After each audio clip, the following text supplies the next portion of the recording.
สวัสดีค่ะทุกคนยินดีต้อนรับเข้าสู่ช่องไปเรื่อยเอื้อยเรื่อยคลิปนี้เราจะพูดถึงตัวละครในอนิเมะเรื่องยอดนักสืบจิ๋วโคนันปีที่1ตอนที่1คดีฆาตกรรมบนรถไฟเหาะตอนนี้ผู้สร้างเขาจะแนะนำตัวละครหลักให้เรารู้จักจะมีนิสัยส่วนตัวและเรื่องราวบางส่วนของตัวละครแทรกเข้ามาด้วยคลิปนี้เราจะพูดถึงโมริรันชินิจิและแก๊งเด็กดื้อเพื่อไม่เป็นการเสียเวลาเรามาเริ่มกันเลยดีกว่า คนที่หนึ่งโมริโคโกโร่โผล่มาก็ชกรูปชินิจิบนหนังสือพิมพ์ปากก็ด่าไอ้บ้าไอ้บ้าไอ้บ้าเอ้ยชกเองเจ็บเองรันเข้ามาบอกให้เลิกทำแบบนั้นก็ระบายความอัดอั้นตันใจให้ลูกฟังเป็นแค่เด็กมัธยมเสอะเป็นนักสืบดูซิมันแย่งงานฉันไม่ทำซะหมดโมริคิดว่าพูดออกมาแล้วจะสบายใจและได้รับความเห็นใจจากลูกที่ไหนได้ลูกเข้าข้างเพื่อนช่วยไม่ได้นี่คะชินิจิเขาเก่งนี่นา จากจะสบายใจขึ้นนิดหน่อยได้ยินแบบนี้โมโหยิ่งกว่าเดิมทีนี้ย้ำและเตือนลูกเลยว่าเป็นเรื่องปากท้องของเราแล้วฉีกหนังสือพิมพ์ระบายอารมณ์ถามว่าลูกสนใจไหมก็ไม่อาจเพราะถ้ามัวคุยเรื่องนี้กับพ่อจะไปโรงเรียนสายแต่ดูจากหน้าแล้วน่าจะเอื่อมมากกว่าไปละค่ะรันบอกพ่อก่อนไปเรียนไม่สนแล้วว่าโมริจะทำอะไรส่วนโมริก็ไล่ลูกตามหลังไปไหนก็ไปเลยไปเลย ตอนเด็กคิดนะว่าโมริอิจฉาชินิจิเลยชกรูปชินิจิบนหนังสือพิมพ์และพูดไม่ดีกับลูกตอนนั้นรำคาญโมริไม่ต่างกับรันโตขึ้นถึงเข้าใจว่าทำไมโมริถึงเป็นแบบนั้นโมริคือผู้ใหญ่คนหนึ่งที่ต้องดูแลรับผิดชอบชีวิตของตัวเองและลูกสาวทุกอย่างจะไปได้ดีถ้าไม่มีชินิจิต้องบอกก่อนว่าชินิจิไม่ผิดที่เก่งแต่ความเก่งของเขาก็เป็นดาบสองคมเหมือนกันชินิจิใช้ความรู้ความสามารถของตัวเอง ตามหาคนร้ายตัวจริงและส่งเข้าคุกสร้างความน่าเชื่อถือพร้อมกับชื่อเสียงให้กับตัวเองเป็นแสงส่องสว่างในความมืดของคนที่กำลังมีความทุกข์ใครมีเรื่องเดือดเนื้อร้อนใจก็พุ่งเข้าไปหาชินิจิไม่มีใครคิดถึงเพื่อนร่วมอาชีพของนักสืบม.ปลายคนนี้เลยสักคนแน่ละชินิจิกำลังดังใครก็พูดถึงเชอร์ล็อกโฮมส์แห่งปีเฮเซผู้กอบกู้วงการตำรวจของญี่ปุ่น ชื่อเสียงเรื่องลือขนาดนี้เปอร์เซ็นต์การทำงานพลาดคงเท่ากับศูนย์สถิติดีขนาดนี้จะจ้างคนอื่นให้เปลืองเงินทำไมเพราะแบบนี้โมริกับเพื่อนร่วมอาชีพคนอื่นถึงขาดรายได้ถ้าเป็นสมัยก่อนรุ่นปู่ย่าตาทวดหรือสัก80ถึง100ปีก่อนโมริคงตัดไม้มาสร้างบ้านเก็บผักหาปลาไม่ก็เข้าป่าล่าสัตว์หาอาหารมาให้ตัวเองกับลูกกิน แต่ยุคสมัยเปลี่ยนไป ตอนนี้เงินเท่านั้นที่ชนะแทบทุกอย่าง ค่าบ้าน ค่าอาหาร ค่าน้ำค่าไฟ ค่าของใช้จิปาถะค่าเทอมลูก ยังไม่รวมค่าใช้จ่ายอื่นที่อาจโผล่มาแบบไม่ตั้งตัวอีก การปรากฏตัวของโมริในตอนนี้เลยดูเป็นผู้ใหญ่นิสัยไม่ดีขี้อิจฉา ไม่มีเหตุผล และใช้อารมณ์กับลูกโดยใช่เหตุ แต่จริงๆคือโมริกำลังเครียดและหาทางออกไม่ได้ ถ้าไม่มีงานก็ไม่มีเงิน ถ้าไม่มีเงินก็ใช้ชีวิตลำบาก ไม่ใช่แค่ตัวเองแต่รวมไปถึงลูกสาวด้วยแล้วคนเป็นพ่อจะปล่อยให้เป็นแบบนั้นได้ยังไงถ้าถามว่าโมริโกรธหรือเกลียดชินิจิจริงๆไหมคิดว่าไม่จากประโยคว่าเป็นแค่เด็กมัธยมเสอะเป็นนักสืบอาจดูรุนแรงตรงคำว่าเสอะมีแต่ความโมโหตอนพูดแต่ถ้าพิจารณาให้ดีจะเห็นว่ามีความเป็นห่วงซ่อนอยู่อาชีพนักสืบอาจดูเท่ในสายตาของใครหลายคนรวมถึงชินิจิ แต่ทุกคนอาจลืมไปว่าบางครั้งบางทีนักสืบก็ต้องเผชิญหน้ากับคนร้ายและอันตรายที่คาดไม่ถึงถ้าคนร้ายหรือผู้ต้องสงสัยที่ติดตามอยู่รู้ตัวคนเหล่านั้นอาจพุ่งเป้ามาทำร้ายนักสืบก็เป็นได้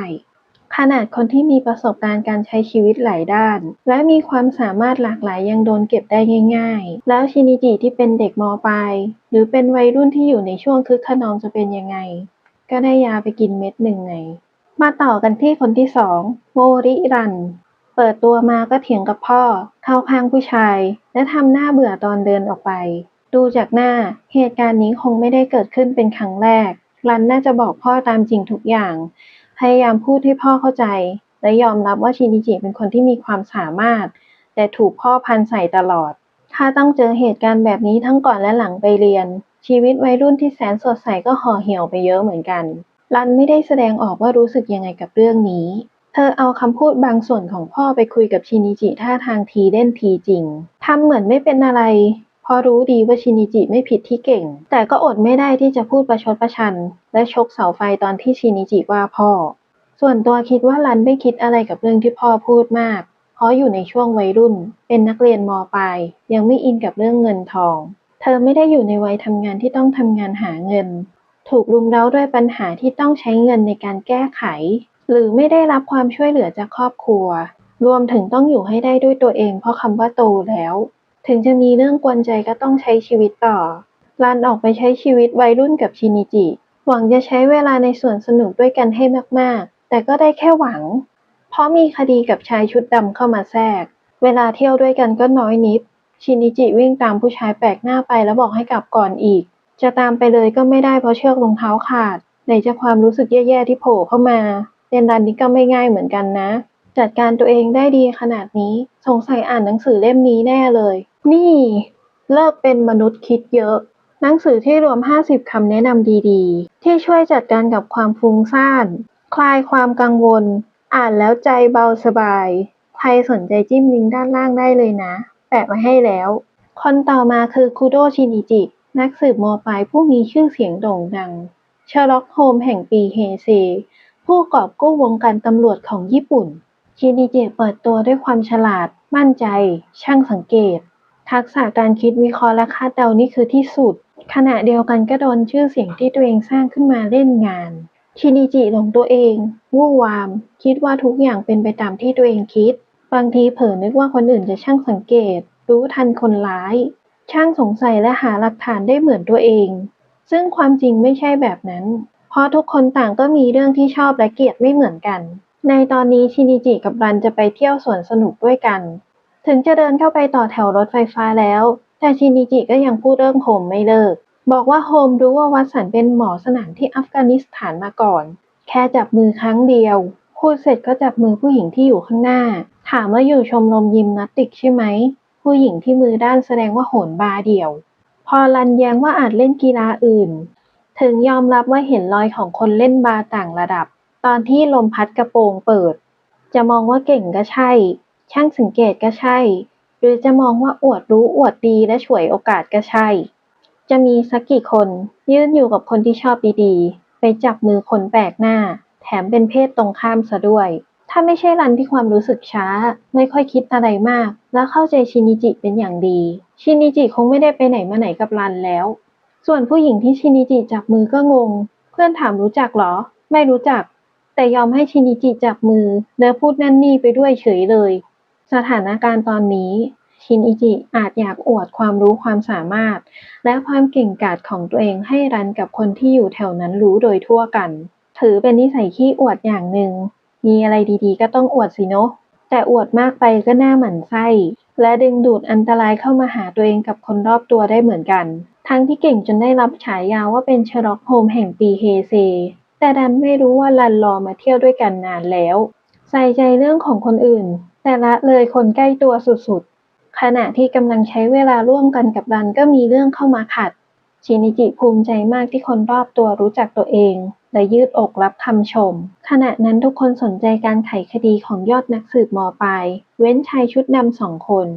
คนผมยาวถึงกับออกปากพูดว่าเฮ้เร็วหน่อยสิพวกเราไม่มีเวลาว่างมาเล่นเป็นนักสืบกับแกหรอกนะชินิจิที่ถูกชมมาจนถึงก่อนหน้าที่ชายชุดดำจะเปิดปากพูด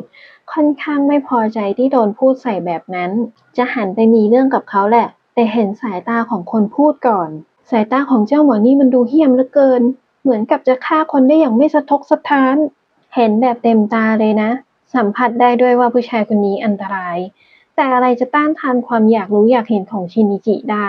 พอเห็นชายชุดดำตัวใหญ่วิ่งไปปุ๊บก็ตามไปปั๊บแอบฟังเขาคุยกันรู้เรื่องเขาตั้งแต่ต้นแต่เพราะความมั่นใจเกินพิกัดคิดว่าตัวเองเก่งสุดฉลาดสุดใครก็เอาไม่ลงก็นั่นแหละขอแสดงความยินดีกับนักสืบม.ปลายผู้มีชื่อเสียงโด่งดังเชอร์ล็อกโฮมส์แห่งปีเฮเซคุโดชินิจิคุณได้รับรางวัลคนชอบใส่ใจเรื่องชาวบ้านดีเด่นตลอดกาลอาปากรับรางวัลกับชายชุดดำผมยาวแล้วอย่าลืมกินน้ำตามเยอะๆนะพูดถึงเด็กจะขาด3 คนนี้ไปไม่ได้อายุมิมิซึฮิโกะและเกนตะตอนอยู่หน้าร้านทีวีดูเป็นเด็กน้อยธรรมดามาพิเศษเพิ่มข้าวก็ตอนออกมาจากบ้านผีสิงนี่แหละ โดยปกติทั่วไปเด็กผู้ชายมักจะชวนให้เข้าไปเล่นอะไรน่ากลัวไม่ก็ต้องใช้ความกล้าเยอะๆถ้าปฏิเสธอาจมีการยั่วโมโหหรือแหย่ให้โกรธกลัวละสิถึงไม่กล้าเล่นเกิดมาไม่เคยเจอใครอ่อนขนาดนี้มาก่อนกลับบ้านไปกินนมนอนไปโดนท้าขนาดนี้ส่วนมากก็บ้าจี้ทำตามแน่นอนว่าคนที่จะทำอะไรแบบนั้นได้ต้องเป็นหัวโจกและคนที่ดูเหมือนหัวโจกก็คือเกนตะแต่ไม่ใช่ เด็กผู้หญิงคนเดียวออกมาจากบ้านผีสิงได้ก็พูดเลยว่าอายุมีสนุกที่สุดเลยส่วนเด็กผู้ชาย2 คนเดินกอดตัวเองออกมามิซึฮิโกะบอกว่าหัวใจจะวายตายเคนตะพูดต่อเลยว่ากลับกันเถอะหน้าได้ยินคำว่ากลับแม่สาวน้อยก็พูดหน้าซื่อเลยว่าเคนตะคุงตัวใหญ่ซะเปล่าแต่ขี้กลัวละสิถ้าเป็นมิสทรีโคเจอร์คงไม่เป็นไรใช่ไหมคำพูดอาจต่างกับที่ยกตัวอย่างมา แต่ถ้าให้แปลตรงๆก็คือเกนตะคุงตัวใหญ่ใจเล็กแค่นี้ก็กลัวไปได้ถ้าเป็นรถไฟเหาะที่ไม่รู้จะมีอะไรโผล่มาตอนไหนคงเล่นได้ใช่ไหมคือบ้านผีสิงเราเดินเข้าไปสำรวจเองกลัวมากก็แค่รีบวิ่งออกไปให้ถึงทางออกเร็วๆแต่บนรถไฟเหาะไม่ใช่แบบนั้นเราต้องขึ้นไปนั่งบนเครื่องเล่นพุ่งไปข้างหน้าด้วยความเร็วที่เราไม่ได้กำหนดโดนเหวี่ยงไปมาตามแรงรถไฟแถมโดนปีศาจหลอกตอนเข้าไปในอุโมงค์ด้วยสำหรับเกนตะ รถไฟเหาะที่อายุมิชวนไปเล่นอาจจะน่ากลัวกว่าบ้านผีสิงที่เพิ่งออกมาแต่ปฏิเสธได้เหรออายุมิพูดขนาดนั้นมิซึฮิโกะเตือนว่ามีแค่เงินค่ารถกลับบ้านอายุมิก็ไม่สนบอกเพื่อนว่าไม่เป็นไรหรอกหน้าให้ฉันจัดการเอง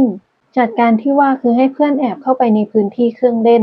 เดินไปตามทางรถไฟเหาะหาแถวให้เจอแล้วเข้าไปต่อแถวจะได้เล่นฟรีเท่านี้ก็พอจะรู้แล้วเนอะว่าใครเป็นหัวโจกตัวแสบของกลุ่ม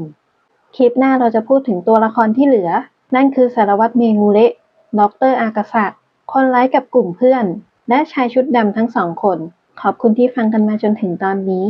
ผิดพลาดตรงไหนต้องขออภัยด้วยนะคะ เจอกันใหม่คลิปหน้า ในพาร์ทของตัวละครที่เหลือจะมีอะไรซ่อนอยู่เยอะแค่ไหนก็ไม่รู้เหมือนกัน ถ้าชอบกดไลค์กดติดตาม หรือคอมเมนต์เป็นกำลังใจให้กันได้นะคะ เจอกันใหม่คลิปหน้า สวัสดีค่ะ